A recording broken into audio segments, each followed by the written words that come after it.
ಸುತನ ಮತ್ತು ಪವಿತ್ರಾತ್ಮರ ನಾಮದಲ್ಲಿ ಆಮೇನ್.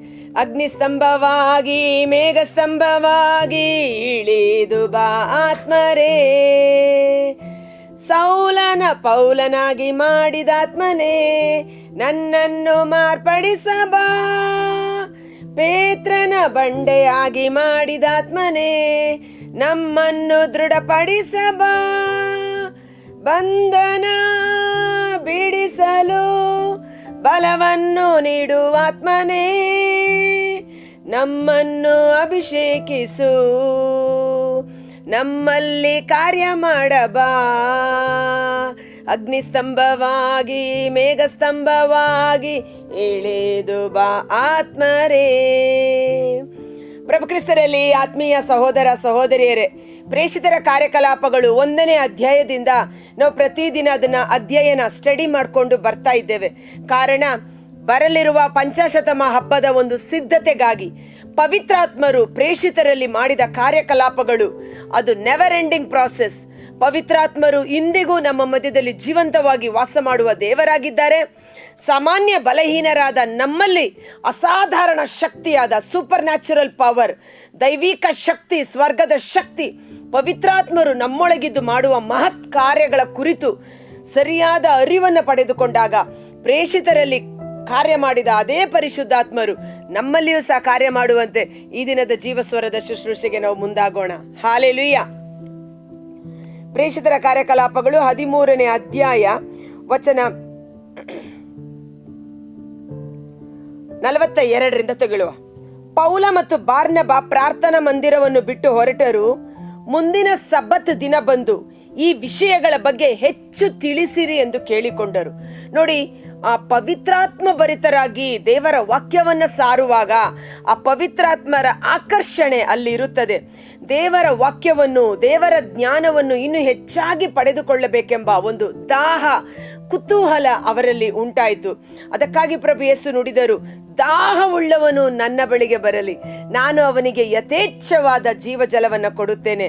ಯೋಹನ್ನ 6:45 ನಾವು ನೋಡುತ್ತೇವೆ, ದೇವರಿಂದ ಕಲಿತುಕೊಳ್ಳಬೇಕೆಂದು ಆಸೆ ಪಡುವ ಪ್ರತಿಯೊಬ್ಬನು ನನ್ನ ಬಳಿಗೆ ಬರುತ್ತಾನೆ, ಅವನು ನನ್ನಿಂದ ಕೇಳಿ ಕಲಿತುಕೊಳ್ಳುತ್ತಾನೆ ಎಂಬುದಾಗಿ. ಆದ ಕಾರಣ ಪರಿಶುದ್ಧಾತ್ಮರು ನಮಗೆ ಎಲ್ಲವನ್ನ ತಿಳಿಸಿಕೊಡುವವರಾಗಿದ್ದಾರೆ. ಇಲ್ಲಿ ಆ ಜನರಲ್ಲಿ ಇನ್ನೂ ಹೆಚ್ಚಾಗಿ ದೇವರ ಬಗ್ಗೆ ತಿಳಿದುಕೊಳ್ಳುವ ಕುತೂಹಲ ಉಂಟಾಯಿತು. ಪ್ರಾರ್ಥನಾ ಕೂಟ ಮುಗಿದ ಮೇಲೆ ಅನೇಕ ಯಹೂದ್ಯ ಮತಾವಲಂಬಿಗಳಾದ ಅನ್ಯರು ಸಹ ಪೌಲ ಮತ್ತು ಬಾರ್ನಬನನ್ನು ಹಿಂಬಾಲಿಸಿದರು. ಈ ಪ್ರೇಷಿತರು ಅವರೊಡನೆ ಮಾತನಾಡಿ ದೈವಾನುಗ್ರಹದಲ್ಲಿ ದೃಢವಾಗಿ ಬಾಳುವಂತೆ ಪ್ರೋತ್ಸಾಹಿಸಿದರು.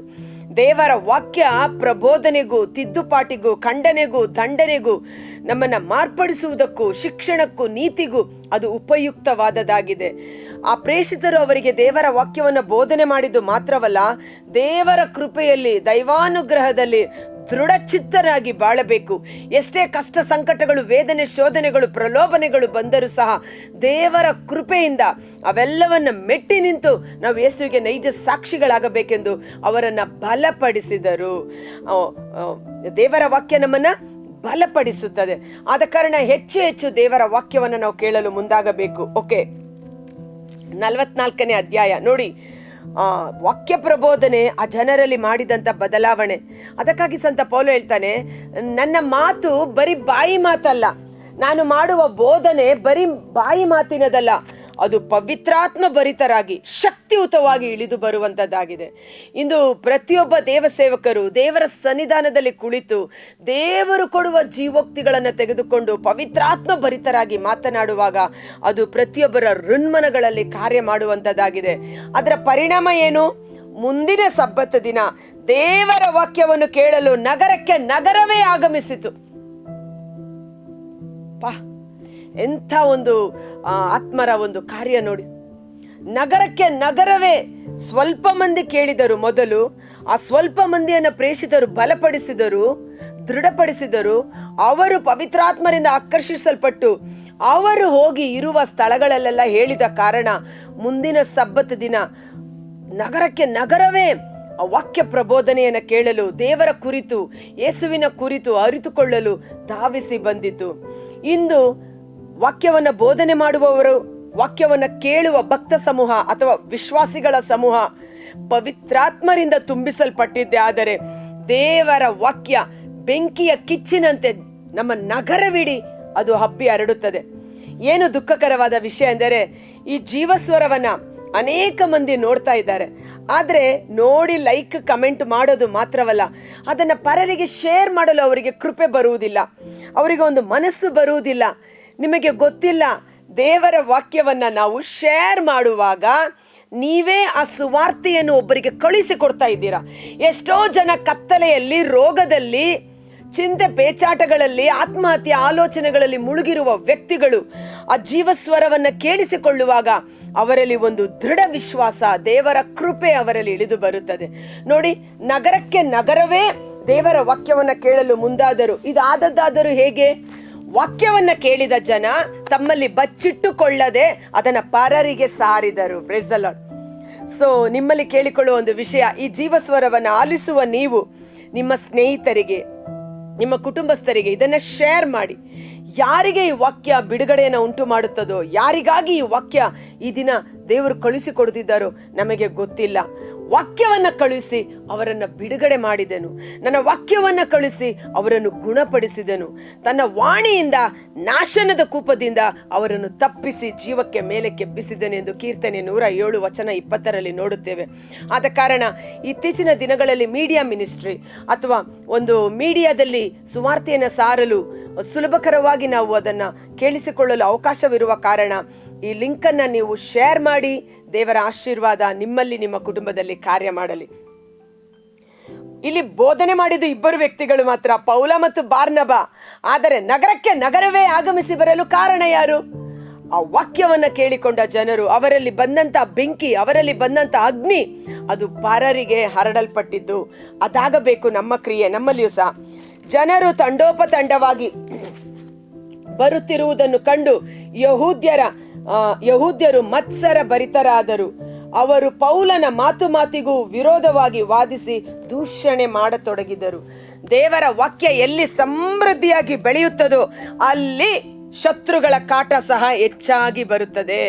ಇಲ್ಲಿ ನೋಡಿ, ನಗರಕ್ಕೆ ನಗರವೇ ದೇವರ ವಾಕ್ಯವನ್ನ ಕೇಳಲು ಹುಡುಕಿಕೊಂಡು ದಾಹದಿಂದ ಬರುವಾಗ ಪೌಲನ ಮಾತಿಗೂ ವಿರೋಧವಾಗಿ ವಾದಿಸಿ ದೂಷಣೆ ಮಾಡತೊಡಗುವ ಮತ್ಸರ ಭರಿತ ಯಹೂದ್ಯರ ಒಂದು ಗುಂಪು ಪೌಲನಿಗೆ ವಿರೋಧವಾಗಿ ಎದ್ದಿದ್ದು. Praise the lord. Hallelujah, hallelujah. ಇವತ್ತು ಏನದು, ಯೇಸುವಿಗೂ ಸಹ ಇದು ತಪ್ಪಿದ್ದಲ್ಲ ಅಲ್ವಾ? ಯೇಸು ಹೇಳಿದರು, ನಿಮ್ಮನ್ನು ಈ ಲೋಕ ದ್ವೇಷಿಸಬೇಕು. ಈ ಲೋಕ ನಿಮ್ಮನ್ನು ದ್ವೇಷಿಸಿದರೆ ನೀವು ಆಶ್ಚರ್ಯ ಪಡಬೇಡಿ, ಯಾಕಂದರೆ ಈ ಲೋಕ ಮೊದಲೇ ಯೇಸುವನ್ನ ದ್ವೇಷ ಮಾಡಿತು. ಇವತ್ತು ಯೇಸುವಿನ ಮಕ್ಕಳು ನಾವು ಎಂದು ಯೇಸುವನ್ನ ಸಾರುವಾಗ ಈ ಲೋಕ ನಮ್ಮನ್ನು ತಿರಸ್ಕರಿಸುತ್ತದೆ, ದ್ವೇಷ ಮಾಡುತ್ತದೆ. ಆಶ್ಚರ್ಯ ಪಡಬೇಡಿ. ಆದರೆ ನಿಮ್ಮ ತಲೆಯ ಒಂದು ಕೂದಲನ್ನು ಸಹ ದೇವರ ಅನುಮತಿ ಇಲ್ಲದೆ ಅವರಿಂದೇನು ಮಾಡಲು ಸಾಧ್ಯವಿಲ್ಲ. ಆದರೆ ಅಂತ ಸಮಯದಲ್ಲಿ ಪೌಲ ಮತ್ತು ಬಾರ್ನಬ ಮತ್ತಷ್ಟು ಧೈರ್ಯದಿಂದ ಮಾತನಾಡತೊಡಗಿದರು. ಪವಿತ್ರಾತ್ಮರ ಒಂದು ಶ್ರೇಷ್ಠ ವರ ಧೈರ್ಯದ ವರ. ಇವತ್ತು ನಾವು ಪವಿತ್ರಾತ್ಮರ ವರಗಳು, ಪವಿತ್ರಾತ್ಮರ ಫಲಗಳ ಬಗ್ಗೆ ಹೆಚ್ಚು ಆಸಕ್ತರಾಗಿರುತ್ತೇವೆ. ಆದರೆ ಪವಿತ್ರಾತ್ಮರಿಂದ ದೇವರ ಮಕ್ಕಳಿಗೆ ಕೊಡುವ ಒಂದು ಶ್ರೇಷ್ಠ ವರ ಧೈರ್ಯದ ವರ. ಮತ್ತಷ್ಟು ಧೈರ್ಯವಾಗಿ ಅವರು ಯಾವುದೇ ರೀತಿಯ ಅಂಜಿಕೆ, ಅಳುಕಿಲ್ಲದೆ, ಭಯಭೀತಿ ಇಲ್ಲದೆ ಧೈರ್ಯವಾಗಿ ಸಾರತೊಡಗಿದರು. ದೇವರ ವಾಕ್ಯವನ್ನು ಮೊಟ್ಟ ಮೊದಲು ನಿಮಗೆ ಬೋಧಿಸುವುದು ಅಗತ್ಯವಾಗಿತ್ತು.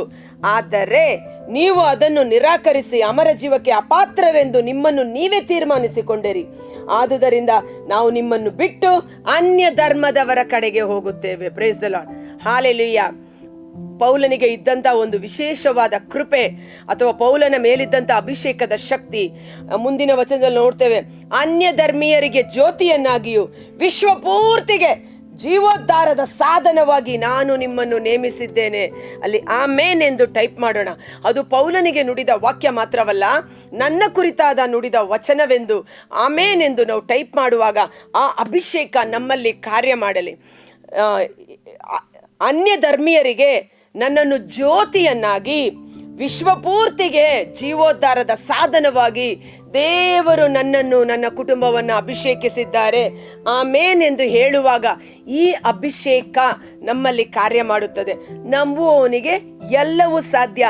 ನಂಬದೇ ಇರುವವನಲ್ಲಿ ಆ ವಾಕ್ಯ ಕಾರ್ಯ ಮಾಡುವುದಿಲ್ಲ. ನೀವು ಈ ಜೀವಸ್ವರದ ವಚನ ನನ್ನಲ್ಲಿ ಕಾರ್ಯ ಮಾಡಲಿ. ಓ ಪರಿಶುದ್ಧಾತ್ಮರೇ, ಪೌಲನನ್ನು ನೀವು ಅನ್ಯ ಜನರ ಬಳಿ ಜ್ಯೋತಿಯಾಗಿ ಬೆಳಕಾಗಿ ಉಪಯೋಗ ಮಾಡಿದಿರಿ. ಇವತ್ತು ವಿಶ್ವಪೂರ್ತಿ ಸಂತ ಪೌಲರು ಬರೆದ ಅನೇಕ ಪತ್ರಗಳು, ಇವತ್ತು ವಿಶ್ವಪೂರ್ತಿ ಪೌಲನ ಸೇವಾ ಕಾರ್ಯ ನಮಗೆ ಸಾಕ್ಷಿಯಾಗಿ ನಿಂತಿದೆ. ಸೊ ಅನ್ಯ ಧರ್ಮೀಯರಿಗೆ ಜ್ಯೋತಿಯನ್ನಾಗಿ ದೇವರು ನಮ್ಮನ್ನ ಬೆಳಗಿಸಲಿ. ವಿಶ್ವಪೂರ್ತಿ ಜೀವೋದ್ಧಾರದ ಸಾಧನವಾಗಿ ನಮ್ಮನ್ನ ಬೆಳಗಿಸಲಿ. ಅಕ್ಕ, ನಾವು ಬೆಂಗಳೂರು ಬಿಟ್ಟೆ ಎಲ್ಲೂ ಹೋಗಿಲ್ಲ, ವಿಶ್ವಪೂರ್ತಿ ಹೇಗಕ್ಕ ಎಂದು ಕೇಳಬೇಡಿ. ನೀವು ಬೆಂಗಳೂರಲ್ಲಿದ್ದು ಇಡೀ ವಿಶ್ವಕ್ಕಾಗಿ ಪ್ರಾರ್ಥನೆ ಮಾಡುವ ಪ್ರಾರ್ಥನೆಯ ಅಭಿಷೇಕ ನಮ್ಮೊಬ್ಬೊಬ್ಬರಲ್ಲಿ ಕಾರ್ಯ ಮಾಡಲಿ. ಇಡೀ ಭೂಲೋಕವನ್ನ ದೇವರು ನಮ್ಮ ಕೈಗಳಲ್ಲಿ ಕೊಟ್ಟಿದ್ದಾರೆ. ನೀವು ಭೂಲೋಕಕ್ಕಾಗಿ ನೀವು ಪ್ರಾರ್ಥನೆ ಮಾಡುವಾಗ ನಿಮ್ಮ ಪ್ರಾರ್ಥನೆಯ ಮೂಲಕ ಅನೇಕ ಆತ್ಮಗಳ ಜೀವೋದ್ಧಾರಕ್ಕೆ ನಾವು ಕಾರಣಕರ್ತರಾಗುತ್ತೇವೆ. Praise the lord, hallelujah. ನಾವು ಕೂಪಮಂಡುಕದ ಕಪ್ಪೆ ತರ ನಮಗೆ ಮಾತ್ರ ಅಲ್ಲ, ಇಡೀ ವಿಶ್ವಕ್ಕಾಗಿ ಪ್ರಾರ್ಥನೆ ಮಾಡುವುದಕ್ಕಾಗಿ ಕರೆಯಲ್ಪಟ್ಟಿದ್ದೇವೆ. ಆಮೇನ್ ಎಂದು ಹಾಕುವ. Price the lord. ಇದನ್ನು ಕೇಳಿದ ಅನ್ಯ ಧರ್ಮೀಯರು ಸಂತೋಷಪಟ್ಟು ದೇವರ ಸಂದೇಶಕ್ಕಾಗಿ ಸ್ತುತಿಸಿದರು. ಅಮರ ಜೀವಕ್ಕೆ ಆಯ್ಕೆಯಾದವರೆಲ್ಲರೂ ವಿಶ್ವಾಸಿಗಳಾದರು. ಮತ್ತೆ ಮುಂದಿನ ವಾಕ್ಯ ನೋಡ್ತೇವೆ. ಕೆಲವರು ಪೌಲ ಮತ್ತು ಬಾರ್ನಬನ ವಿರುದ್ಧ ಜನರನ್ನ ಪ್ರಚೋದಿಸಿ ಗಲಭೆ ಮಾಡುವಾಗ ಇದಕ್ಕೆ ಪ್ರತಿಯಾಗಿ ಪ್ರೇಷಿತರು ತಮ್ಮ ಪಾದ ಧೂಳನ್ನು ಜಾಡಿಸಿ ಇಕೋನಿಯಕ್ಕೆ ಹೊರಟು ಹೋದರು. ಭಕ್ತ ವಿಶ್ವಾಸಿಗಳಾದರೋ ಪರಮಾನಂದ ಪಟ್ಟರು, ಪವಿತ್ರಾತ್ಮ ಭರಿತರಾದರು. Praise the lord. ನಾನು ಹೇಳಿಲ್ವಾ, ಧೈರ್ಯದ ಆತ್ಮ, ಪರಮಾನಂದ ತೈಲದ ಅಭಿಷೇಕ, ಇದು ನನಗೆ ಬಹಳ ಇಷ್ಟ. ಪರಮಾನಂದ ತೈಲದ ಅಭಿಷೇಕ. ಈ ಪರಮಾನಂದ ತೈಲ ಯಾರ ಮೇಲೆ ಈ ಅಭಿಷೇಕ ಸುರಿಸಲ್ಪಟ್ಟಿರುತ್ತದೋ ಅವರಿಗೆ ಎಷ್ಟೇ ಕಷ್ಟಗಳು, ಹಿಂಸೆಗಳು, ಬಾಣಗಳು, ಚುಚ್ಚು ನುಡಿಗಳು ಎಷ್ಟೇ ಅವರನ್ನ ಹಿಂಸಿಸಿದರೂ ಸಹ ಅವರ ಆತ್ಮದಲ್ಲಿ ಸಂತೋಷವಾಗಿ ಆ ನೋವುಗಳನ್ನೆಲ್ಲ ಸಂತೋಷವಾಗಿ ಸ್ವೀಕರಿಸಿಕೊಳ್ಳುತ್ತಾರೆ. ಇಲ್ಲಿ ಪೌಲ ಮತ್ತು ಬಾರ್ನಬನನ್ನ ಆ ಊರಿನ ಜನ ಅನೇಕರನ್ನ ಪ್ರಚೋದಿಸಿ ಅವರ ವಿರುದ್ಧ ಪ್ರತಿಭಟಿಸಿ ಅವರ ಮೇಲೆ ಕಲ್ಲು ತೂರಾಟ ನಡೆಸುವಾಗ ಅವರು ಕಾಲಿಗೆ ಅಂಟಿದ್ದ ಧೂಳನ್ನ ಜಾಡಿಸಿ ಆ ಊರನ್ನು ಬಿಟ್ಟು ನಾವು ಅನ್ಯ ಧರ್ಮದ ಕಡೆಗೆ ಹೋಗುತ್ತೇವೆ, ಬೇರೆ ಊರಿಗೆ ಹೋಗುತ್ತೇವೆ ಎಂದು ಯೇಸು ಸ್ವಾಮಿ ಲೂಕ 9:5 ಇದನ್ನೇ ಹೇಳಿದರು. ಒಂದೂರಿಗೆ ನೀವು ಹೋಗಿದಾಗ ನಿಮ್ಮನ್ನು ಸ್ವೀಕರಿಸಿದರೆ ನೀವು ಆ ಊರಲ್ಲಿ ತಂಗಿದ್ದು ಸುವಾರ್ತೆಯನ್ನು ಸಾರಿರಿ. ಒಂದೊಮ್ಮೆ ಆ ಊರಿನ ಜನ ನಿಮ್ಮನ್ನ ಧಿಕ್ಕರಿಸಿದರೆ ಭಯ ಪಡಬೇಡಿ, ನಿಮ್ಮ ಕಾಲಿನ ಧೂಳನ್ನ ಜಾಡಿಸಿ ನೀವು ಬೇರೆ ಊರಿಗೆ ಹೋಗಿ. ನಾನು ಹಿಂದಿರುಗಿ ಬರುವಷ್ಟರಲ್ಲಿ ನೀವು ಇಡೀ ಪ್ರಪಂಚವನ್ನ ಸುತ್ತಿರಲಾರಿರಿ. ಆದ ಕಾರಣ ಇಲ್ಲಿಯ ಜನರಾದರೂ ಭಕ್ತ ವಿಶ್ವಾಸಿಗಳಲ್ಲಿ ಪೌಲ ಧೈರ್ಯವನ್ನ, ಸ್ಥೈರ್ಯವನ್ನ, ಪ್ರೀತಿಯನ್ನ ತುಂಬಿಸಿದ ಕಾರಣ ಅವರು ಅಂತ ಕಷ್ಟಕರವಾದ ಸ್ಥಿತಿಯಲ್ಲಿ ಪರಮಾನಂದ ಭರಿತರಾದರು. ಆನಂದ, ಓ ಮೈ ಗಾಡ್, ಅಂತ ಒಂದು ಆನಂದ ಇವತ್ತು ನಮ್ಮೆಲ್ಲರಲ್ಲಿ ಬರಬೇಕು. ಆ ಪರಮಾನಂದ ತೈಲ, ಪವಿತ್ರಾತ್ಮರ ಒಂದು ಅಭಿಷೇಕ, ಸಂತೋಷದಿಂದ ಅವರು ಪವಿತ್ರಾತ್ಮ ಭರಿತರಾಗಿ ಯೇಸುವಿಗೆ ನೈಜ ಸಾಕ್ಷಿಗಳಾಗಿ ಮಾರ್ಪಟ್ಟರು. ಕರ್ತರಾದ ಯೇಸುವೆ, ಅಪ್ಪ, ಈ ಮುಂಜಾನೆ ವೇಳೆ ಜೀವಸ್ವರವನ್ನು ಆಲಿಸುತ್ತಿರುವ ಪ್ರತಿಯೊಬ್ಬ ಸಹೋದರ ಸಹೋದರಿಯರು, ಅವರ ಕುಟುಂಬಗಳನ್ನು ನಿಮ್ಮ ಕರಗಳಿಗೆ ಸಮರ್ಪಿಸುತ್ತೇನೆ. ವಿಶೇಷವಾಗಿ ಅನೇಕ ಸುವಾರ್ತೆಯನ್ನು ಸಾರುವ ದೇವ ಸೇವಕರನ್ನ ಸಮರ್ಪಣೆ ಮಾಡುತ್ತೇನೆ. ಅವರಿಗೆ ಯಾವ ಸ್ಥಳದಲ್ಲಿ ತಿರಸ್ಕಾರ ಉಂಟಾಗಿದೆಯೋ, ಯಾವ ಊರುಗಳಲ್ಲಿ ಅವರನ್ನ ರಿಜೆಕ್ಟ್ ಮಾಡಿದ್ದಾರೋ, ಅವರು ಆ ಪಾದದ ಧೂಳನ್ನ ಜಾಡಿಸಿ ದೇವರ ಸೇವೆ ಮತ್ತೊಂದು ಊರಿಗೆ ಇದೆ ಎಂದು ತಿಳಿದುಕೊಂಡು ಸೇವೆಯನ್ನು ಅಲ್ಲಿಗೆ ನಿಲ್ಲಿಸದೆ ತಮ್ಮ ಸೇವೆ ಎಂಬ ಹೋರಾಟವನ್ನ ಮುನ್ನಡೆಸಲು ಅವರಿಗೆ ಧೈರ್ಯವನ್ನು, ಸ್ಥೈರ್ಯವನ್ನು, ಬಲವನ್ನು, ಅಭಿಷೇಕವನ್ನು ಅನುಗ್ರಹಿಸಿರಿ. ದೇವರ ವಾಕ್ಯ ಅವರ ಕಾಲಿಗೆ ಬೆಳಕು, ದಾರಿಗೆ ದೀಪವೂ ಆಗಿರಲಿ. ಅನ್ಯ ಜನರಿಗೆ ಮಾತ್ರವಲ್ಲ, ವಿಶ್ವಕ್ಕೆ ಜೀವೋದ್ಧಾರದ ಸಾಧನವಾಗಿ ಪ್ರತಿಯೊಬ್ಬ ಕ್ರೈಸ್ತರ ಜೀವನವನ್ನ ಪರಿಶುದ್ಧಾತ್ಮರು ಅಭಿಷೇಕಿಸಲ್ಪಡಲಿ. ಆ ಪರಮಾನಂದ ತೈಲದ ಅಭಿಷೇಕ ಕಷ್ಟ, ಸಹಿಷ್ಣುತೆ, ನೋವು, ನಿಂದೆ, ಅವಮಾನಗಳ ಸಮಯದಲ್ಲಿ ಸೋತು ಹೋಗದೆ, ಕುಸಿದು ಹೋಗದೆ, ನಿರಾಶರಾಗದೆ, ಬಿಟ್ಟು ಬಿಡದೆ ಎದ್ದು 2 ಪಟ್ಟು ಅಭಿಷೇಕದಲ್ಲಿ ಸೇವಾ ಕಾರ್ಯವನ್ನು ಮಾಡಲು ಬೇಕಾದ ಕೃಪೆಯನ್ನು ಅನುಗ್ರಹಿಸಿರಿ.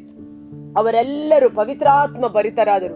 ಕಷ್ಟ ಸಂಕಟಗಳ ಸಮಯದಲ್ಲಿ ನಮ್ಮೊಡನೆ ಇದ್ದು ನಮ್ಮನ್ನು ಸಂತೈಸುವ ಪರಿಶುದ್ಧಾತ್ಮರು, ನಮ್ಮ ಬಲಹೀನತೆಯಲ್ಲಿ ನಮ್ಮನ್ನು ಬಲಪಡಿಸುವ ಸ್ವರ್ಗದ ಶಕ್ತಿ ಪವಿತ್ರಾತ್ಮರು ನಮ್ಮೊಬ್ಬೊಬ್ಬರಲ್ಲಿ ಶರೀರವಾಗಿ ಇಳಿದು ಬರಲಿ.